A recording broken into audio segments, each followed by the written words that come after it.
Guys, इस video से हम एक सीरीज़ शुरू करने जा रहे हैं जिसमें कि हम नीट के previous year questions physics part का सॉल्व करेंगे। चलिए देखते हैं फर्स्ट क्वेश्चन क्या है। एक स्प्रिंग है, इसमें फोर्स कांस्टेंट के की इसको लेंथ 1:2:3 के रेशियो में डिवाइड किया गया है, फिर उसे सीरीज़ में कनेक्ट किया है और न्यू फोर्स कांस्टेंट जो है वो के डैश है। फिर उसको पैरेलल में कनेक्ट किया गया और उसका फोर्स कांस्टेंट आ रहा है के डबल डैश। अब हम इसको के डैश इज टू के डबल डैश का रेशियो हमें निकालना है। तो इसका सॉल्यूशन कैसे करते हैं देखते हैं।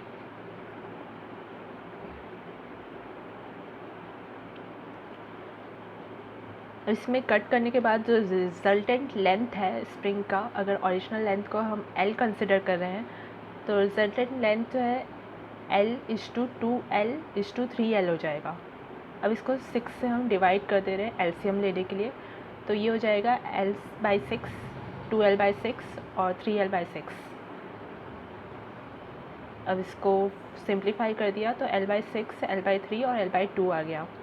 इसलिए K क्या हो जाएगा, K जो है ओरिजिनल स्प्रिंग कांस्टेंट है और K जो है इन्वर्सली प्रोपोर्शनल होता है L से, तो इसलिए K1 हो जाएगा 6K, K2 हो जाएगा 3K और K3 हो जाएगा 2K। और सीरीज़ में जो है स्प्रिंग कांस्टेंट ओरिजिनल स्प्रिंग के जैसे ही रहेगा, क्योंकि स्प्रिंग को वापस से कनेक्ट कर दिया गया है पार्ट्स को, तो वो ओरिजिनल स्प्रिंग बन जा रहा है, तो स्प्रिंग कांस्टेंट इक्वल ही रहेगा। और पैरेलल में जब हम उसे कनेक्ट करेंगे तो के इक्विवेलेंट जो है वो K1 + K2 + K3 आ जाएगा। मीन्स जितने भी स्प्रिंग कांस्टेंट्स कनेक्टेड होते हैं वो पैरेलल में ऐड हो जाते हैं। तो के डबल डैश की वैल्यू K1 + K2 + K3 की वैल्यू को पुट करेंगे तो 11K आ जाएगी। तो इसलिए जो के डैश इस टू के डबल डैश का रेशियो आएगा वो K/11K यानी कि 1:11 आएगा। अब इसका फार्मूला कॉपी में देख सकते हो, फिज़िक्स 11th की फार्मूला कॉपी पेज 20 में है। इसका फार्मूला देखते हैं कहाँ पर है। फिज़िक्स 11th के पेज 20 में, पेज 20 ऊपर जाएंगे, पेज 20।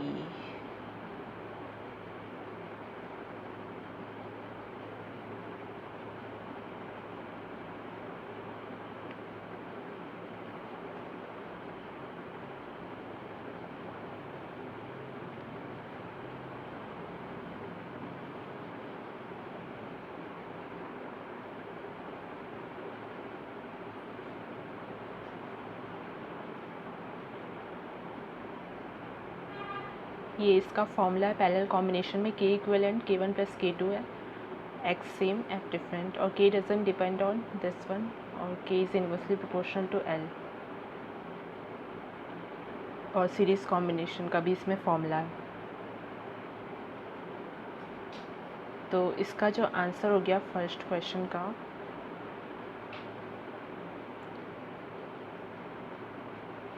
वो 1:11 हो गया, यानी कि सेकंड इसका आंसर आएगा। अब सेकंड क्वेश्चन देखते हैं। इसमें रिजॉल्विंग पावर्स का रेशियो एक ऑप्टिकल माइक्रोस्कोप का 2 वेवलेंथ्स के लिए दिया हुआ है, जो वेवलेंथ 4000 एंगस्ट्रॉम एंड 6000 एंगस्ट्रॉम। तो उसका रिजॉल्विंग पावर्स का रेशियो क्या होगा ये निकालना है। इसका सॉल्यूशन देखते हैं।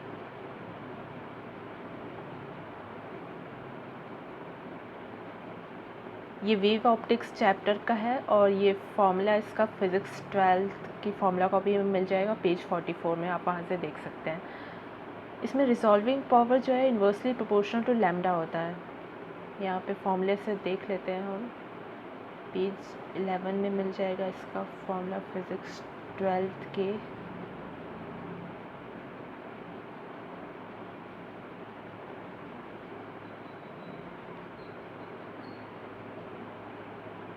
पेज 41, ओ सॉरी 41 था।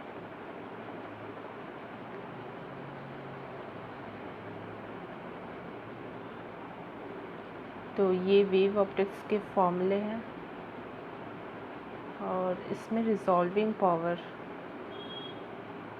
ये रिजॉल्विंग पावर का फॉर्मूला है माइक्रोस्कोप के लिए, जो कि होता है 2U 2 mu sine theta upon 1.22 lambda. तो ये resolving power inversely proportional to lambda होता है।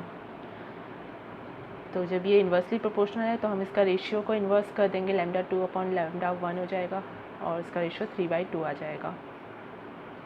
तो इसका आंसर हो जाएगा second 3:2। Next question, third question है, दो नियरेस्ट हार्मोनिक्स एक ट्यूब के जो कि क्लोज्ड एंड ट्यूब है, एक एंड पे और ओपन एंड अदर एंड पे, मीन्स ये क्लोज्ड एंड ट्यूब ही है और इसके दो नियरेस्ट हार्मोनिक्स के कौन कौन से हैं, 220 हर्ट्ज़ और 260 हर्ट्ज़। इसकी फंडामेंटल फ्रिक्वेंसी क्या होगी सिस्टम की। तो फंडामेंटल फ्रिक्वेंसी के लिए हम देखते हैं क्या सॉल्यूशन है इसका। क्लोज्ड ऑर्गन पाइप के लिए जो nth मोड ऑफ वाइब्रेशन होता है, यानी कि फ्रीक्वेंसी nth मोड के वाइब्रेशन की, वो 2n+1 ν1 होती है, यानी कि ν1 जो है फंडामेंटल फ्रिक्वेंसी है उसका 2n+1। अब फंडामेंटल फ्रिक्वेंसी का फॉर्मूला v/4l होता है, तो ये हो गया 2n+1 इंटू v/4l। और therefore difference between two consecutive frequencies of closed organ pipe हो जाएगा 2v/4l। ये कैसे होगा, क्योंकि एग्जाम्पल के लिए हम देख लेते हैं फंडामेंटल फ्रिक्वेंसी को हम कैसे लिखेंगे। फंडामेंटल फ्रिक्वेंसी मतलब फर्स्ट वाली, तो n की जगह पे 1 पुट कर दिया, 2 इंटू 1+1 v/4l, तो 3v/4l आ गया और ν2 आ गया 5v/4l जब n की जगह पे हमने 2 पुट किया। तो अब इसमें क्वेश्चंस में अप्लाई करते हैं कि 2v/4l जो है डिफरेंस होता है दो कॉन्सिक्यूटिव फ्रिक्वेंसीज़ का। तो 2v/4l जो है वो इक्वल होगा 260 माइनस 220 के, यानी कि 40 हर्ट्ज़ के इक्वल होगा और देयरफॉर v/4l आ जाएगा 20 हर्ट्ज़। और v/4l किसका फॉर्मूला है, फंडामेंटल फ्रिक्वेंसी का। तो फंडामेंटल फ्रिक्वेंसी आ गई 20 हर्ट्ज़। अब ये जो क्वेश्चन था वो wave theory and Doppler's effect chapter से है और 11th के पोर्शन का ये टॉपिक है। फॉर्मूला में आप पेज 45 में देख सकते हो, नोट्स में भी देख सकते हैं, 109 फिजिक्स 11th 1। फॉर्मूला इसका देख लीजिएगा आप। नेक्स्ट सॉल्यूशन 4, इसका क्वेश्चन देखते हैं। क्वेश्चन क्या है, एक रेन वाटर का ड्रॉप है जिसमें कि 1 ग्राम उसका मास है, एक हाइट ऑफ 1 किलोमीटर से वो गिर रहा है, उसमें ग्राउंड में वो हिट कर रहा है 50 मीटर पर सेकेंड की स्पीड से और जी कांस्टेंट लेते हैं 10 मीटर पर सेकेंड स्क्वायर का। अब work done by gravitational force क्या होगा, रेजिस्टिव फोर्स ऑफ एयर क्या होगा। तो इसका सॉल्यूशन कैसे आएगा, ये work energy and power chapter से है और 11th पोर्शन का है, पेज 17 में इसका फॉर्मूला मिल जाएगा और नोट्स में ये पेज 1 में मिल जाएगा, फिज़िक्स 11th पार्ट 2 के नोट्स में। ये सारे नोट्स आप लिंक से देख सकते हैं, डिस्क्रिप्शन में लिंक दिया हुआ है और फॉर्मूला कॉपी भी डिस्क्रिप्शन में मिल जाएगी। तो change in kinetic energy is equal to work done by gravity plus work done by resistive force होगा, क्योंकि जो काइनेटिक एनर्जी में चेंज आता है वो ऑल वर्क्स डन के कारण आता है। जो भी कंजर्वेटिव फोर्स होते हैं, नॉन कंजर्वेटिव फोर्स होते हैं या दूसरे फोर्सेस हैं, सबके सम अप के कारण चेंज इन काइनेटिक एनर्जी होता है वर्क एनर्जी थ्योरम के अकॉर्डिंग। तो इसलिए ½ mv² जो होगा work done by gravity plus work done by resistive force होगा। तो ½ इंटू 10⁻³ kg 1 ग्राम था तो उसको kg में कन्वर्ट किया और इंटू 50 मीटर पर सेकेंड का स्क्वायर, स्पीड का स्क्वायर कर दिया, is equal to 10 work done by gravity आएगा। वर्क डन बाय ग्रेविटी भी हमने पहले निकाला था, वो मैंने बाद में लिख दिया है, वर्क डन बाय ग्रेविटी हमें पहले निकालना पड़ेगा। Work done by gravity mgh से निकलेगा और mgh यानी कि 10⁻³ kg इंटू ग्रेविटी का फोर्स 10 इंटू 10⁻³ मीटर यानी कि 1 किलोमीटर, तो ये 10 joule work done by gravity आ गया। अब इसको इक्वेशन में हम यहाँ पे पुट किए हैं 10 plus work done by resistive force, तो इस इक्वेशन में हम वैल्यू पुट करेंगे तो work done by resistive force निकल जाएगा -8.75 जूल। अब ये नेगेटिव इसलिए है यहाँ पे साइन क्योंकि ये ग्रेविटी के अपोजिट एक्ट कर रहा है और वैसे भी ऑप्शंस में ऐसा कोई सेम साइन है नहीं। जो वैल्यू करेक्ट हो उसके साथ हो। तो इसका आंसर थर्ड हो जाएगा। फर्स्ट वाला ग्रेविटी के द्वारा वर्क डन जो है वो 10 जूल है, और work done by resistive force second वाला -8.75 जूल। नाउ फिफ्थ क्वेश्चन देखते हैं। इसमें फिजिकल क्वांटिटी लेंथ के डायमेंशंस की जो फॉर्म हो सकती है, लाइट की स्पीड है c, g यानी कि ग्रेविटेशनल कांस्टेंट, और E²/4πε0, ये एक चीज़ दिया हुआ है। अब इसकी फिजिकल क्वांटिटी का डायमेंशंस क्या होगा ये पूछ रहा है। अब E यहाँ पे चार्ज है, तो इसमें हम ये देख सकते हैं कि ये जो फॉर्मूला है वो किससे रिलेटेड है। ये फोर्स से रिलेटेड फॉर्मूला लग रहा है।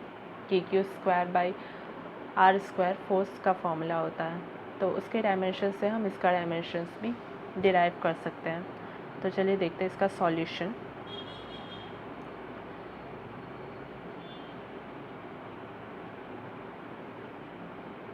Solution 5 units and dimensions chapter का ये क्वेश्चन है, और फॉर्मूला कॉपी के 8 में मिल जाएगा फिज़िक्स 11th की, और नोट्स में भी फिज़िक्स 11th पार्ट 1 में पेज 29 में मिल जाएगा। इससे रिलेटेड जो भी आपको चाहिए होगा वो सब इस नोट्स में मिल जाएगा। तो इसमें लेंथ के डायमेंशंस के लिए बोल रहा है कि लेंथ के डायमेंशंस की वो फिज़िकल क्वांटिटी है, तो इसलिए हमने m0 लिया है, l2 लिया है, और t2 लिया है। अब इसको हम इक्वेट कर रहे हैं c2a से। ऐसे ही सारे क्वेश्चन सॉल्व होते हैं जो अननोन क्वांटिटी के रहते हैं और उसका हमें डायमेंशंस निकालना होता है। इसके एग्जांपल्स भी आपको नोट्स में ही मिल जाएंगे इस पेज नंबर पे। तो c2a हमने ले लिया, g2b ले लिया, और E²/4πε0 का पावर c कंसिडर कर लिया। अब यहाँ पे c स्पीड का जो है वो फिज़िकल क्वांटिटी है, तो स्पीड की जो डायमेंशंस होगी Lt⁻⁻1 होगी, क्योंकि स्पीड = डिस्टेंस अपॉन टाइम होता है, यानी कि L/T, तो ये Lt⁻⁻1 हो गया। अब g ग्रेविटेशनल कांस्टेंट है, इसको तो याद ही करना होगा। इसके डायमेंशंस m⁻⁻1, L⁻3 और T⁻⁻2 होता है, ये याद करना होगा। और थर्ड थिंग जो E²/4πε0 है, तो फोर्स का जो फॉर्मूला होता है वो kq²/r² होता है।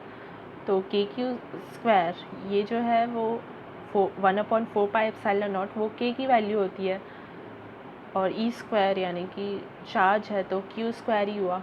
तो यहाँ पे जो भी क्वांटिटी दी गई है वो kq² हुई, तो हमें kq² का एक्चुअल में डायमेंशन निकालना है। तो kq² क्या हो जाएगा, फोर्स इंटू r²। तो फोर्स क्या होता है, मास इंटू एक्सेलरेशन। तो मास इंटू एक्सेलरेशन यानी कि mlt−2, ठीक है। तो mlt⁻⁻2 आ गया। अब इसको जब हम r² यानी कि l² से इंटू करेंगे तो ये ऊपर वाली क्वांटिटी आ जाएगी ml⁻3 t⁻⁻2। अब हम इसके पावर को इक्वेट करेंगे। पहले तो इसके पावर को हमने लिख लिया एक साइड में कि m⁻0 l⁻1 t⁻0, और यहाँ के l के पावर को ऐड कर दिया है ऊपर से देख के। यहाँ पे a पावर है, उसके बाद 3b है, +3b हो गया, +3c, और उसके बाद m के पावर को भी ऐड कर दिया, t के पावर को भी ऐड कर दिया है सब क्वांटिटीज़ के। देन इसको इक्वेट किया है a +3b +3c, l का जो पावर है उसको इक्वेट कर दिया l के पावर 1 से लेफ्ट हैंड साइड में =1, और m के पावर को भी वैसे ही इक्वेट किया है -b + c =0, और t के पावर को भी वैसे ही किया है a + 2b + 2c =0। ये माइनस माइनस साइन सबका हट गया और पॉजिटिव हो गया ये। अब ये सॉल्व करने पे a = -2 आएगा, b = ½ एंड c = ½ अब इसकी वैल्यू हम पुट कर देंगे हमारे ओरिजिनल इक्वेशन में a b c की जगह। तो c⁻, यहाँ पे c⁻⁻2 आएगा, और g⁻½ और E²/4πε0² आ जाएगा। तो इसको हम इस तरीके से लिख सकते हैं, L = 1/c², इंटू जी इंटू ई स्क्वायर अपॉन 4πε0 का होल हाफ पावर। तो इसका आंसर यही आ जाएगा, ये वाला होगा, फोर्थ ऑप्शन।